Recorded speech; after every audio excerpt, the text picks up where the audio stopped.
ये तस्वीरें हैं उत्तर प्रदेश के शाहजहांपुर की, जहां अचानक से कई लड़ाकू विमानों ने लैंडिंग की तो पाकिस्तान में तस्वीरें वायरल होने लगी। पाकिस्तान इस बात से परेशान था कि जो लड़ाकू विमान हमारी सीमा की ओर बढ़ने वाले थे वो अचानक से हिंदुस्तान अपनी सीमा में ही क्यों उड़ा रहा है। तो जरा इसका किस्सा सुनिए, फिर आपको ये भी बताते हैं वो 12 एक्सप्रेसवे कौन से हैं जहां लड़ाकू विमान उतर सकते हैं। दरअसल ये जहां की तस्वीर है वो है शाहजहांपुर का गंगा एक्सप्रेसवे, जहां 3.5 किलोमीटर लंबी हवाई पट्टी बनाई गई है ताकि इमरजेंसी के समय फाइटर जेट न सिर्फ यहां उतारे जा सकते हैं बल्कि यहां से उड़ान भी भर सकते हैं। शाहजहांपुर इसलिए भी अहम है क्योंकि इस जिले से चीन बॉर्डर करीब 250 किलोमीटर दूर है और नेपाल बॉर्डर करीब 150 किलोमीटर दूर है। साथ ही गोला बारूद और ऑर्डिनेंस की तमाम फैक्ट्रियां 100 से 150 किलोमीटर के इर्द गिर्द है, यानी यहाँ फाइटर जेट का उतरना कई तरीके से महत्वपूर्ण है। इसीलिए जब भारत पाकिस्तान के बीच तनाव जैसे हालात हैं और भारत की एक एक तस्वीरों पर पाकिस्तान की नजर है, तो ऐसे वक्त में शाहजहांपुर में मिराज, राफेल और जगुआर जैसे विमानों का उतरना बड़ा इशारा करता है।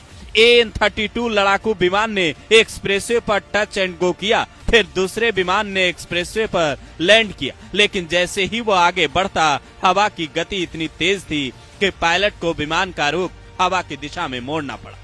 क्यों अहम है गंगा एक्सप्रेसवे? मेरठ से होकर प्रयागराज तक जाने वाला ये एक्सप्रेसवे शाहजहांपुर की जलालाबाद तहसील से पेरू गांव होते हुए गंगा के किनारे से गुजरा है, जिसकी लागत है करीब 36,230 करोड़ रुपए और इसकी लंबाई है करीब 594 किलोमीटर। साल 2021 में पीएम मोदी ने इसकी नींव रखी तो आसपास के इलाकों की जमीनों के दाम बढ़ने लगे। जिन इलाकों में कभी कल्लू डकैत का बोलबाला था वहां आज शांति और विकास की धारा बह रही है। ये यूपी के वो जिले हैं जहां के करीब 500 गांवों से होते हुए ये एक्सप्रेसवे गुजर रहा है। इसमें मेरठ, हापुड़, बुलंदशहर, अमरोहा, संभल, बदायूं, शाहजहांपुर, हरदोई, उन्नाव, रायबरेली, प्रतापगढ़ और प्रयागराज शामिल है।